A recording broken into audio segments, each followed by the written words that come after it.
कृषि दर्शन कृषि दर्शन खेत खलिहानों की जहाँ होती बात, उपज और समझ बढ़ाने की करते सब बात। समाचार मिले उपचार मिले, कृषि से विज्ञान जुड़े तो तकनीकों का ज्ञान मिले। खेतों की तस्वीरों में हरियाली का रंग भरे, किसानों की तकदीरों में खुशहाली का संग रहे। कृषि दर्शन कृषि दर्शन कृषि दर्शन कृषि दर्शन कृषि दर्शन कृषि दर्शन कृषि दर्शन कृषि दर्शन। आई है खेतों में हरियाली और किसान के चेहरे पर छाई है खुशहाली। नमस्कार, मैं हूं आफ्ताब और आप सभी किसान भाई बहनों का स्वागत करता हूं, खैर मकदम करता हूं, खुशामदीद। किसान भाइयों, हम हमेशा से आपके रूबरू होते हैं आपको जानकारी देने के लिए, और ऐसा ही कुछ ख्याल आज भी है। आज हम बात करेंगे सब्जी फसल के बारे में, लेकिन उससे पहले कृषि समाचार। नमस्कार, कृषि समाचार में आपका स्वागत है। मैं हूं पूनम और आइए देखते हैं आज कृषि समाचार में क्या है खास। गुमला के किसान 90% अनुदान पर ले सकते हैं पंप सेट। रबी मौसम 2017-18 में BAU करेगा 300 क्विंटल प्रजनक बीज का उत्पादन। मूली के बेहतर उत्पादन के लिए लगाए उन्नत प्रभेद पूसा हिमानी। अब समाचार विस्तार से। गुमला में सिंचाई की सुविधा उपलब्ध कराने के लिए 90% अनुदान पर 1 से 1.5 हॉर्स पावर का पंप सेट और 200 फीट पाइप का वितरण किया जाएगा। इस योजना से लाभ लेने के लिए लघु एवं सीमांत किसान, महिला किसान, स्वयं सहायता समूह और किसान क्लब के सदस्य आवेदन दे सकते हैं। आवेदन पत्र जिला भूमि संरक्षण कार्यालय गुमला में 29 जुलाई 2017 तक जमा किया जा सकता है। इस योजना के तहत आवेदक के पास सिंचाई के लिए मनरेगा कुआं, तालाब या अन्य जल निकाय होना जरूरी है।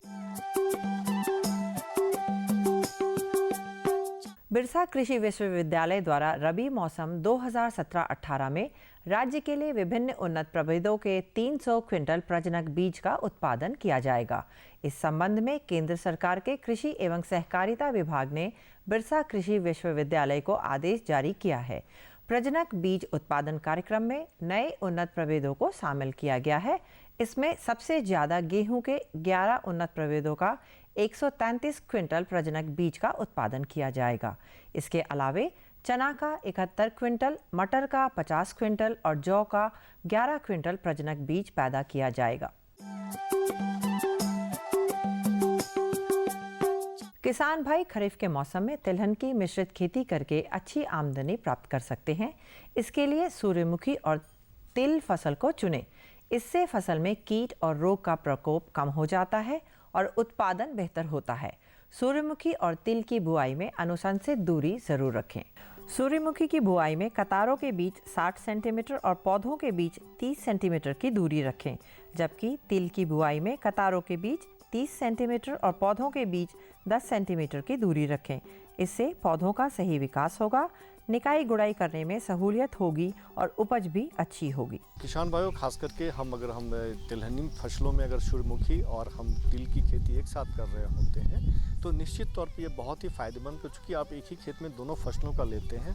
और अगर आप सूर्यमुखी की आप देखें तो इसकी हम 60 गुने 60 जो हमारी हैं 60 गुने 30, मतलब कतार से कतार 60 सेंटीमीटर और पौधे से पौधे 30 सेंटीमीटर रखते हैं। वहीं तिल की दूरी हम 30 सेंटीमीटर कतार से कतार और 10 सेंटीमीटर पौधे से पौधे। तो आप देखेंगे कि इस तरह की हमारी क्रॉप जियोमेट्री होती है, जिसमें अगर दोनों फसल का हम एक खेतों में हम समावेश करते हैं तो निश्चित तौर पे प्रति यूनिट जो हमारी होती है पैदावार वो बढ़ जाती है। और निश्चित तौर पे इसमें चूँकि विभिन्न फसलें होती हैं तो इसमें कीट और प्रकोप का भी जो असर होता है वो कम होता है। तो इस तरह से दोनों की अगर सम्मिलित में हम खेती करते हैं किसान भाइयों तो बहुत ही लाभदायक होता है।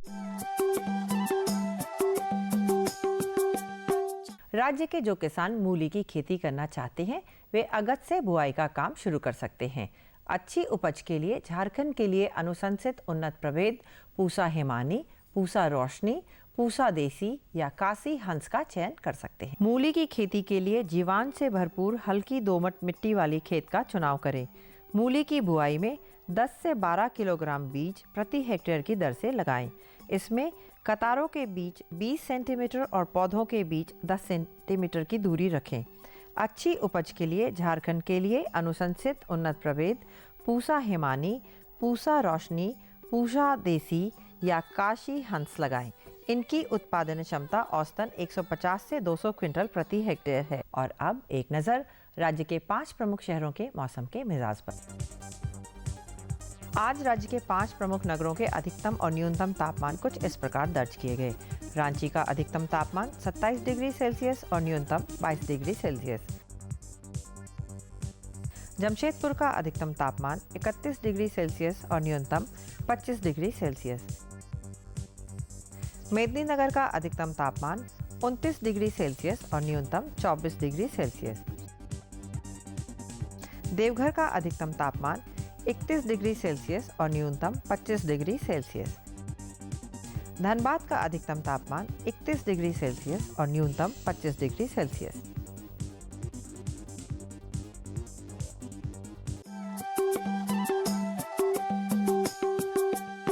और अब मंडी भाव में आइए नजर डालते हैं अनाजों के भाव पर।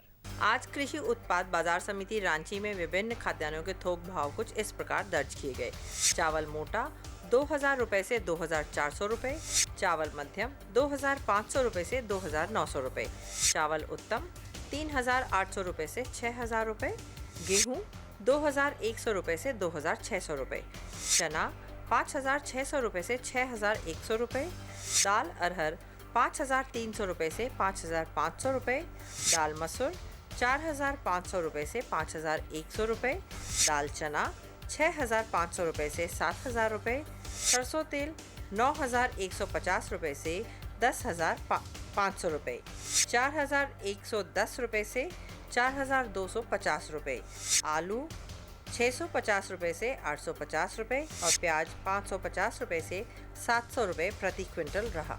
कृषि समाचार में आज इतना ही। अगले दिन अगले अंक में फिर मुलाकात होगी कुछ ताज़ा तरीन खबरों के साथ। तब तक के लिए दीजिए इजाजत। नमस्कार, जोहार। अरे सुन तो। मुझे क्या सुनाना चाहते हो? जो सुनाओ मेरी सौतन को। किसको? अरे वही तुम्हारा मोबाइल फोन जिससे सुबह शाम दिन रात चिपके रहते थे और कहते थे किसान कॉल सेंटर से बातें हो रही हैं। अच्छा ये बात है। हाँ, क्यों? क्या हुआ? अब बात नहीं होती क्या? अब तो झट से बात हो जाती है। ऐसा क्या? हाँ, अब तो ज्यादा लाइनें और खास तकनीक के कारण खेती के माहिरों से तुरंत बात हो जाती है। और अगर कभी लाइन व्यस्त हो तो अपनी समस्या फोन पर रिकॉर्ड करा दो, वहाँ से फोन आ जाता है और समस्या की हल का मैसेज भी आ जाता है। ये देखो आ गया। अरे वाह, इसका मतलब इंतजार की घड़ी अब खत्म। हाँ, तभी मैं सोचूं कि आजकल मुझ पर इतना प्यार क्यों आ रहा है। कृषि संबंधी समस्याओं का अपनी भाषा में तुरंत हल पाने के लिए पूरे भारत में किसी भी फोन से हेल्पलाइन नंबर पर संपर्क करें। किसानों का दोस्त किसान कॉल सेंटर।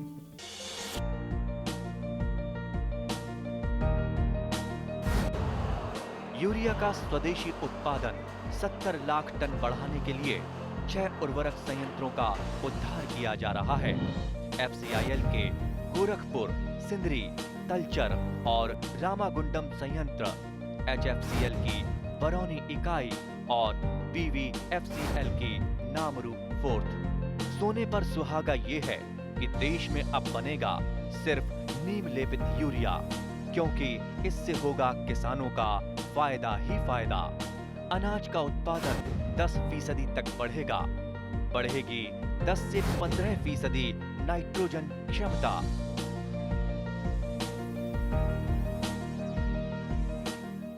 विराम के बाद एक बार फिर से सभी किसान भाई बहनों का स्वागत है। किसान भाइयों, अब बारी है जानकारी की और आज हम बात करेंगे सब्जी फसल के बारे में। देखिए, बरसात का मौसम है। इस वक्त किसान भाई बहन कुछ धान की खेती में लगे हुए हैं और कुछ लोग सब्जियों की तरफ ध्यान दिए हैं। तो वैसे किसान भाई बहन जो सब्जी की खेती कर रहे हैं उनको जानकारी होना ज़रूरी है, क्योंकि बरसात का मौसम है और इस मौसम में बीमारियां बहुत ज़्यादा होती है, इंसान के साथ साथ पेड़ पौधों में भी। तो आपको सारी जानकारी अगर है तो आप खेतीबाड़ी अच्छे से कर सकते हैं और मुनाफा भी कमा सकते हैं। वैसे अगर जानकारी नहीं है तो हमारे पास विशेषज्ञ हैं, स्टूडियो में विराजमान हैं, सीधा आपको उन्हीं के पास ले चलते हैं। तो चलिए नेक काम में देरी नहीं करते हैं, आप सभी को सीधा लिए चलते हैं स्टूडियो अपने सहयोगी गौतम के पास।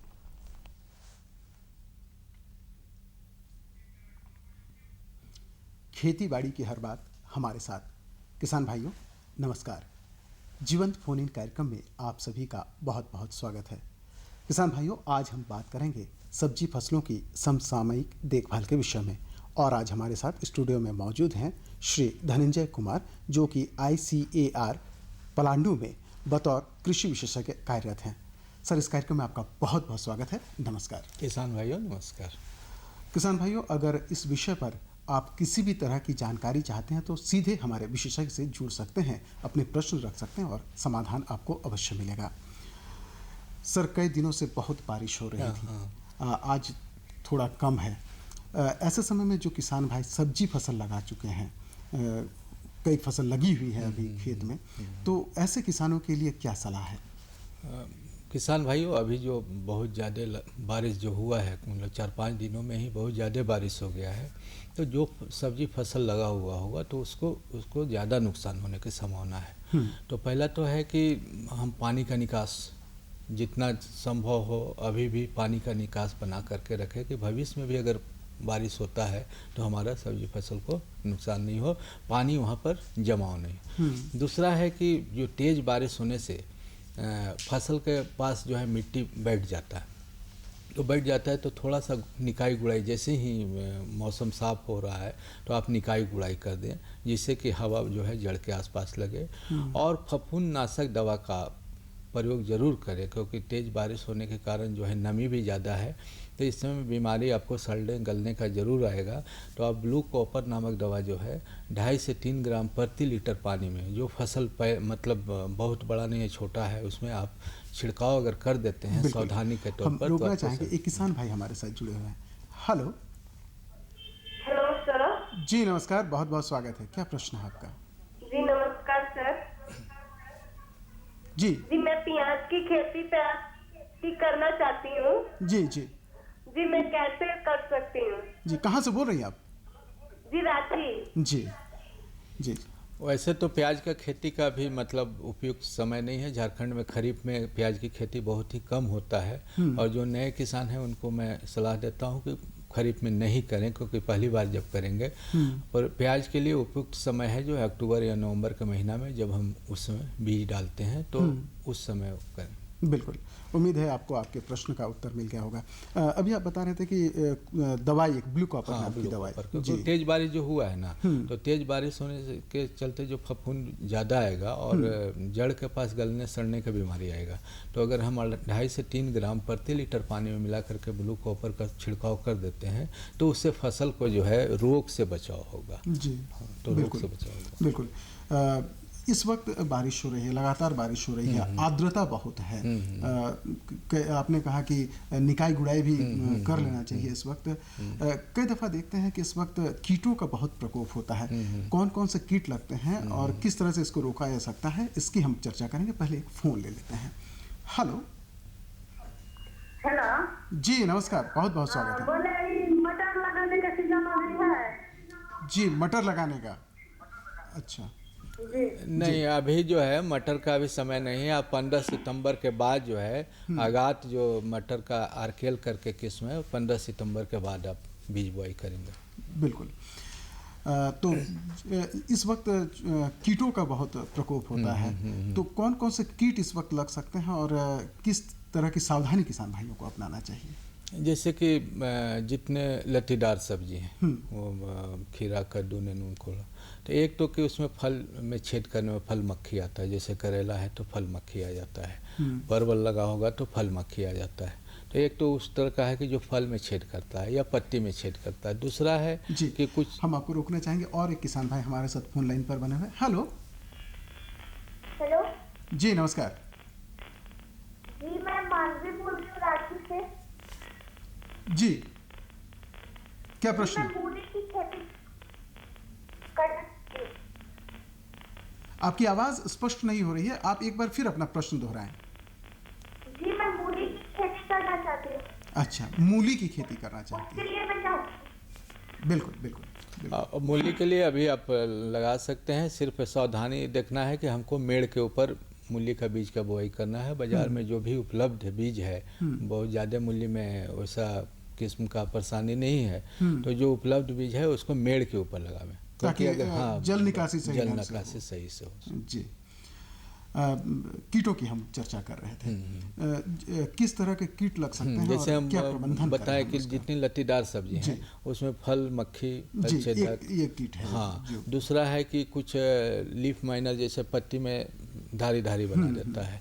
कुछ कीट है जो पत्ती के रस को चूसता है, पत्ती के नीचे रहता है, पत्ती के रस को चूसता है। जैसे जो किसान भाई फूल गोभी बंधा गोभी लगाए होंगे तो उनका मतलब पत्ती में छेद करने वाला कीट आता है।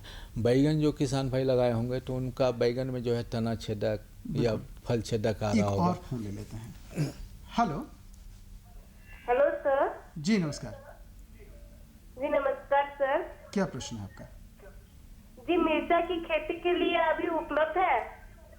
मिर्चा की खेती के लिए अभी समय उपयुक्त है या नहीं? बिल्कुल। हाँ, अभी मिर्चा के लिए उपयुक्त समय है, और जितना जल्दी हो सके आप मिर्चा का बीज बुआई करें, और बीज बुआई अगर आप प्रो ट्रे या प्लास्टिक के ट्रे में करते हैं तो और अच्छा रहेगा। बिल्कुल।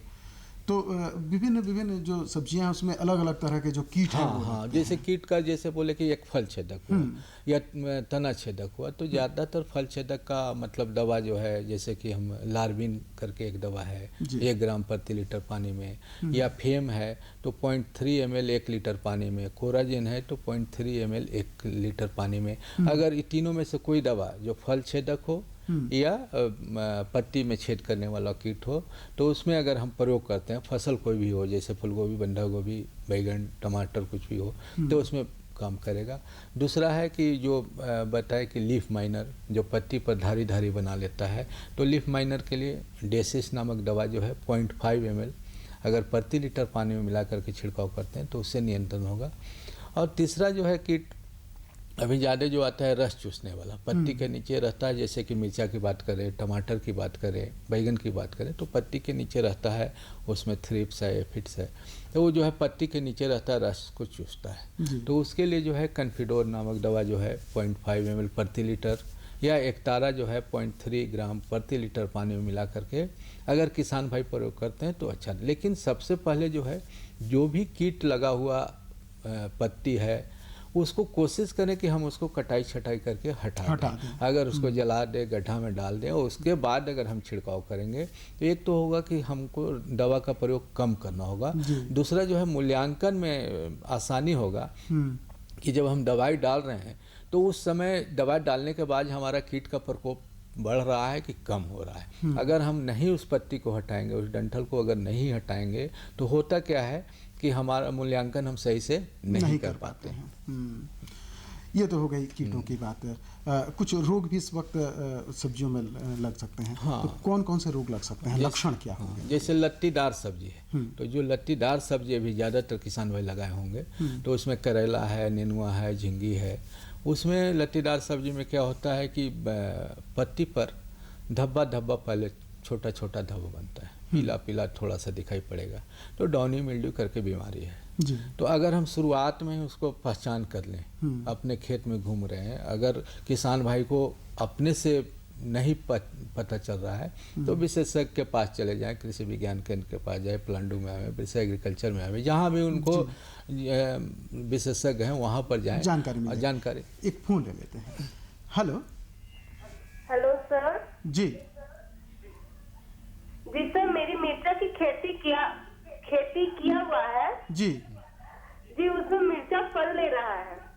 अच्छा, तो उसके क्या करना चाहिए? अच्छा, तो आपका मिर्चा में फूल आ रहा है? नहीं सर। तो पहले तो फूल आएगा तब तो ही फल बनेगा ना। पहले तो फूल आएगा। और कितना दिन हुआ रोपाई का? आपका कितना दिन हुआ है मिर्चा का रोपाई? जी ज्यादा दिन नहीं हुआ, एक महीना। हाँ, तो मिर्चा में 50-55 दिन के बाद ही आपको फूल आएगा, एक निश्चित अवधि के बाद ही उसमें। और 80 से 90 दिन के बाद तुड़ाई प्रारंभ होता है। बिल्कुल। ये जो रोगों की बात हो रही थी तो कई तरह के रोग लगते हैं। आपने डाउनी मिल्ड्यू के बारे में हाँ, बताया। जितने लत्तीदार सब्जी है उसमें भी डाउनी मिल्ड्यू आएगा। तो उसमें क्या है कि पत्ती पर जैसे ही हम धब्बा देखते हैं थोड़ा सा पीला रंग का, अगर अपने से किसान भाई पहचान कर लेते हैं तो रीडोमिल नामक दवा जो है 2 ग्राम प्रति लीटर के दर से या अमिस्टर नामक दवा 1 ml प्रति लीटर के दर से छिड़काव कर दें। और उसमें भी जो है कि जो पत्ती पर उस तरह का दाग धब्बा आ रहा है उसको काट करके हटा दें। पहला सावधानी हमको बरतना है कि जो भी मतलब उस तरह का लक्षण दिखाई पड़े उस पत्ती को हटा के और तब छिड़काव करें। उसके साथ साथ जो किसान भाई बैगन टमाटर लगाते हैं तो बैगन टमाटर में एक मुरझा रोग आता है। अगर वो रोगरोधी किस्म का प्रयोग नहीं किए होंगे तो बैगन जब और टमाटर जब पौधा फल फूल देने लगेगा तो एक बैग मुरझा जाएगा। तो उसका कोई निदान नहीं है, उसका नियंत्रण नहीं है। तो जो उसका नियंत्रण वो है कि जब भी किसान भाई, जैसे अभी जो किसान भाई बैगन टमाटर नहीं लगाए होंगे तो लगाने से पहले जो है वो रोगरोधी किस्मों का चुनाव कर ले और उसी का बीज ले। हेलो जी, नमस्कार, बहुत बहुत स्वागत है आपका।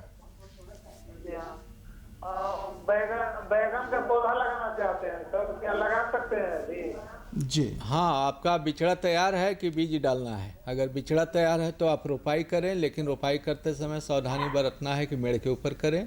और अगर बिचड़ा तैयार नहीं है तो आप बीज बुआई जितना जल्दी संभव कर लें। और बीज बुआई जो है प्लास्टिक के ट्रे में मिट्टी रहित तो मिक्सचर के साथ करेंगे तो आपको ज़्यादा अच्छा रहेगा। बिल्कुल। तो ये हो गई रोगों की बात। एक संक्षिप्त में हम जानना चाहें कि बहुत सारे ऐसे किसान भाई हैं जो रासायनिक उर्वरकों का अंधाधुंध प्रयोग करते हैं। क्या उपाय करें कि रासायनिक उर्वरकों का प्रयोग कम से कम करना पड़े उनको खेतों में? इससे स्वास्थ्य भी ठीक रहेगा, हमारा पर्यावरण भी ठीक रहेगा। क्या उपाय करना चाहिए किसान भाई? पहला तो है कि जब भी हम रासायनिक उर्वरक का बात करते हैं तो हमको पहले मिट्टी जांच करवा लेना चाहिए जी। मिट्टी जांच से मालूम हो जाएगा कि हमारे मिट्टी में किस पोषक तत्व की कमी है या विशेष। जितना पोषक तत्व की कमी होगा उतना ही हम देंगे। अभी क्या है कि किसान भाई को मालूम नहीं है कि हमारा कितना नाइट्रोजन है, कितना फास्फोरस है, कितना पोटास है। तो अगर उसको मालूम कर लेंगे तो संतुलित मात्रा में खाद डालेंगे। दूसरा है कि जैविक खाद का प्रयोग ज़्यादा से ज़्यादा करें। बिल्कुल। एक फ़ोन ले लेते हैं। हेलो नमस्कार। नमस्कार, बहुत बहुत स्वागत है। कहाँ से बोल रहे हैं? सर गुमला से बोल रहा हूँ सर। जी जी, क्या प्रश्न है आपका? सर ये जो मेरे टमाटर के पौधे हैं सर उसके पत्तों में सब कीड़े लग गए हैं। जी, कीड़े लग गए, क्या उपाय है? मतलब कैसा कीड़ा है? कीड़ा कैसा है? मतलब पत्ती छोटे छोटे कीड़े लगे हुए हैं। तो वो जो कन्फिडोर नामक दवा जो हम बोले हैं पत्ती में ही होगा अभी कीड़ा, हम समझते हैं। अगर फल में होगा तब फल के लिए दूसरा होगा, लेकिन कन्फिडोर नामक दवा जो है 0.5 ml, आधा ml 1 लीटर पानी में मिला करके अगर छिड़काव कर दें, लेकिन छिड़काव करते समय सावधानी बरतेंगे कि कोई स्टिकर, अभी बरसात का मौसम है नहीं तो बहकर हाँ, तो कुछ स्टिकर मिला करके और जब लगे कि अब बारिश नहीं होगा उस समय करना चाहिए, लगाना चाहिए। बिल्कुल। तो किसान भाइयों, निश्चित रूप से आप जो जानकारियाँ मिली हैं इससे लाभान्वित हुए होंगे। वक्त थोड़ा रहा या ज़्यादा रहा, फिर हम मिलेंगे, ये वादा रहा। इस वादे के साथ कृषि दर्शन की पूरी टीम को दीजिए इजाज़त। नमस्कार, जोहार। किसान भाइयों नमस्कार।